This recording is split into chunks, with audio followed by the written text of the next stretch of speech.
हर हर महादेव। आज हम आपके लिए लेकर आए हैं भारत के दूसरे प्रसिद्ध ज्योतिर्लिंग की कहानी और उसका इतिहास, जो कि है मल्लिकार्जुन ज्योतिर्लिंग।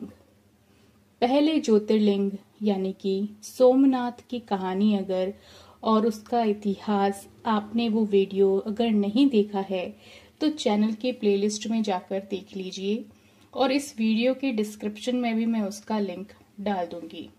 तो आइए अब हम दूसरे ज्योतिर्लिंग मल्लिकार्जुन के इतिहास के कुछ पन्ने पलटते हैं। मल्लिकार्जुन जो शब्द है, उस शब्द का अर्थ ही होता है फूलों का स्वामी।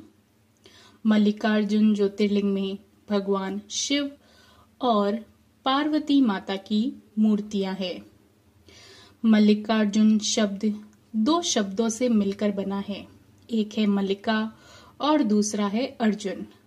मल्लिका का अर्थ हो गया माता पार्वती और अर्जुन का मतलब हो गया भगवान शिव से। इसका पूरा अर्थ जो है वो है फूलों का स्वामी। मल्लिकार्जुन ज्योतिर्लिंग मंदिर को श्री शैलम मंदिर के नाम से भी जानते हैं, क्योंकि यह मंदिर प्रदेश के कृष्णा जिले में कृष्णा नदी पर जो है श्रीशैल पर्वत पर स्थित है। यह आंध्र प्रदेश में है। इस मंदिर में भगवान शिव को श्री मल्लिकार्जुन स्वामी के रूप में तो देवी माता पार्वती को भ्रामरांबिका यानी भगवान मल्लिकार्जुन स्वामी की पत्नी के रूप में पूजा जाता है। इस ज्योतिर्लिंग का इतिहास महाभारत, शिव पुराण और पद्म पुराण आदि धार्मिक ग्रंथों में इसकी महिमा का वर्णन किया गया है। पुराणों में इस ज्योतिर्लिंग की कथा इस प्रकार से वर्णित है। एक समय की बात है, भगवान शंकर के दोनों पुत्र श्री गणेश और कार्तिकेय विवाह के लिए आपस में झगड़ने लगे। दोनों ने यह आग्रह किया कि पहले मेरा विवाह किया जाए। उन्हें लड़ता झगड़ता देखकर भगवान शिव और माता पार्वती ने कहा कि तुम लोगों में से जो पहले पूरी पृथ्वी का चक्कर लगाकर यहाँ वापस लौट आएगा, उसी का विवाह पहले किया जाएगा। माता पिता की यह बात सुनते ही कार्तिकेय स्वामी अपने वाहन को लेकर तुरंत ही दक्षिण के लिए दौड़ पड़े। लेकिन गणेश जी के लिए तो यह कार्य बहुत ही कठिन था। एक तो उनकी काया स्थूल थी और दूसरा जो है उनका वाहन भी मूसक यानी कि चूहा था। भला वे दौड़ में कार्तिकेय स्वामी की बराबरी कैसे कर पाते। लेकिन जितनी उनकी काया स्थूल थी, बुद्धि उतनी ही तेज थी। उन्होंने बिना विलंब किए पृथ्वी की परिक्रमा का एक उपाय खोजा और सामने बैठे अपने माता पिता को पूजा करने के बाद उनकी 7 प्रदक्षिणाएं करके उन्होंने पृथ्वी प्रदक्षिणा का कार्य पूरा कर लिया। उन्होंने अपने माता पिता के 7 चक्कर काट लिए और इस प्रकार वह जो है इस परीक्षा में सफल हुए। उनकी चतुर बुद्धि को देखकर शिव पार्वती बहुत ही प्रसन्न हुए और श्री गणेश का विवाह कर दिया गया।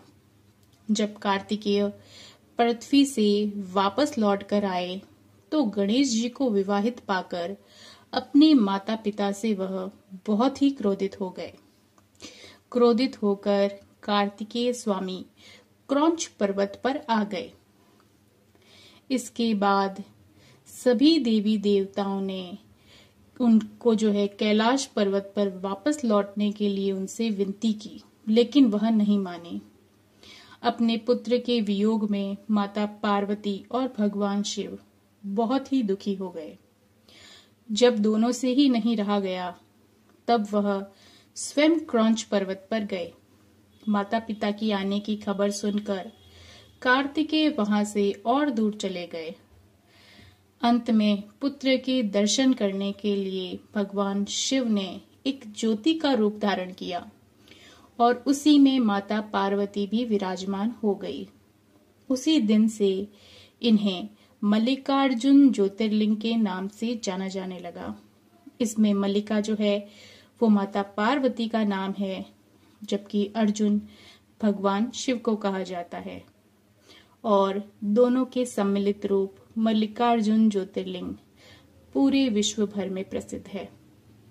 कुछ ग्रंथों में यह तक लिखा है कि श्रीशैल पर्वत जिस पर यह मंदिर स्थित है, इसके शिखर के सिर्फ दर्शन मात्र से ही सभी दर्शकों के कष्ट दूर हो जाते हैं और उन्हें अत्यंत सुखों की प्राप्ति होती है। इतिहास में कुछ अन्य कथाएं भी प्रचलित है। आइए उनमें से एक कहानी जानते हैं। क्रौंच पर्वत के पास में ही चंद्रगुप्त नामक किसी राजा की राजधानी थी। उनकी राजकन्या किसी संकट में उलझ गई थी। उस संकट से बचने के लिए वह अपने पिता के राजमहल से भागकर पर्वतराज की शरण में जा पहुंची। वह कन्या ग्वालों के साथ कंदमूल खाती और दूध पीती थी। इस प्रकार उसका जीवन निर्वाह उस श्रीशैल पर्वत पर होने लगा। उस कन्या के पास एक काली कलर की गाय थी, जिसकी सेवा वह स्वयं करती थी।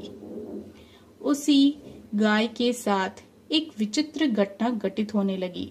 कोई व्यक्ति छिपकर प्रतिदिन उस गाय का दूध निकाल लेता था। एक दिन उस कन्या ने किसी चोर को गाय का दूध दूहते हुए देख लिया। तब वह क्रोध में आग बबूला हो उसे मारने के लिए दौड़ पड़ी। जब वह गाय के समीप पहुंची तो उसके आश्चर्य का ठिकाना नहीं रहा, क्योंकि वहां उसे एक शिवलिंग के अतिरिक्त कुछ भी दिखाई नहीं दे रहा था। आगे चलकर उस राजकुमारी ने उस शिवलिंग के ऊपर एक सुंदर सा मंदिर बनवा दिया। वही प्राचीन शिवलिंग आज मल्लिकार्जुन ज्योतिर्लिंग के नाम से प्रसिद्ध है। इस मंदिर का भली भांति सर्वेक्षण करने के बाद पुरातत्ववेताओं ने ऐसा अनुमान किया है कि इसका निर्माण कार्य अब से लगभग 2000 वर्ष पुराना है।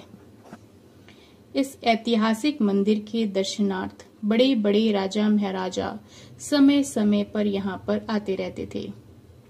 यहाँ पर जो मुख्य मंदिर है उसके बाहर पीपल का वृक्ष पाकर एक चबूतरा भी है।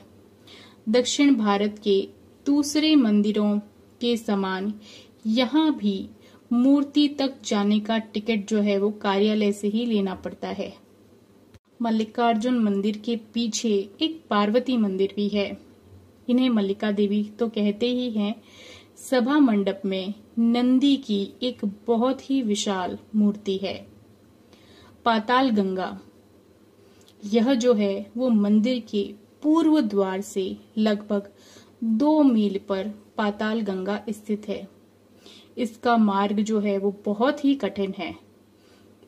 1 मील उतार और फिर 852 सीढ़ियां हैं। पर्वत के नीचे कृष्णा नदी है। यात्री जो है वो स्नान करके वहां से चढ़ाने के लिए वहां से जल लाते हैं। वहां कृष्णा नदी में 2 नाले मिलते हैं। उस स्थान को त्रिवेणी कहा जाता है। उसके पास में पूर्व की ओर एक गुफा में भैरव आदि की मूर्तियां हैं। यह गुफा कई मील तक गहरी है। यात्री जो है अब मोटर बस से 4 मील आकर कृष्णा नदी में स्नान करते हैं। इसी के साथ ब्रह्मा देवी का भी यहाँ पर मंदिर है, जो कि मल्लिकार्जुन मंदिर से पश्चिम में 2 मील पर स्थित है। यह 51 शक्ति पीठों में से एक है। यहाँ पर कहते हैं कि माता सती की ग्रीवागिरी थी, गर्दनगिरी थी। शिखरेश्वर मल्लिकार्जुन से 6 मील की दूरी पर शिखरेश्वर, और जिसे कि हाटकेश्वर मंदिर भी कहते हैं, इसका मार्ग भी बहुत ही कठिन है। शिखरेश्वर से 6 मील पर एकम्बा देवी का मंदिर है, जो कि एक घोर वन में स्थित है। यहाँ मार्ग, दर्शन और सुरक्षा के बिना यात्रा करना संभव नहीं है।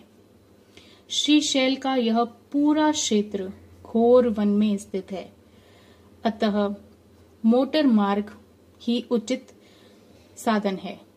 पैदल यहाँ पर यात्रा केवल शिवरात्रि पर ही की जा सकती है। कहते हैं कि आज से लगभग 500 वर्ष पूर्व श्री विजयनगर के महाराज कृष्णा राय यहाँ पर पहुंचे थे। उन्होंने यहाँ एक सुंदर मंडप का निर्माण भी कराया था, जिसका शिखर जो है वो सोने का बना हुआ था। उनके 150 वर्षों के बाद महाराज शिवाजी भी मल्लिकार्जुन ज्योतिर्लिंग के दर्शन करने के लिए क्रौंच पर्वत पर पहुंचे थे। उन्होंने मंदिर से थोड़ी ही दूरी पर यात्रियों के लिए एक धर्मशाला बनवाई थी। इस पर्वत पर बहुत से शिवलिंग मिलते हैं। यहाँ पर महाशिवरात्रि के दिन मेला लगता है। मंदिर के पास में जगदम्बा का एक स्थान भी है। यहाँ पर माँ पार्वती को ब्रह्मराम्बा कहा जाता है। मल्लिकार्जुन ज्योतिर्लिंग की पहाड़ी से 5 किलोमीटर नीचे पाताल गंगा के नाम से प्रसिद्ध कृष्णा नदी है, जिसमें स्नान करने का महत्व जो है वो बहुत ही अच्छा माना जाता है। इस मंदिर में जो गर्भगृह है वो बहुत ही छोटा है और एक समय में अधिक लोग यहाँ पर नहीं जा सकते।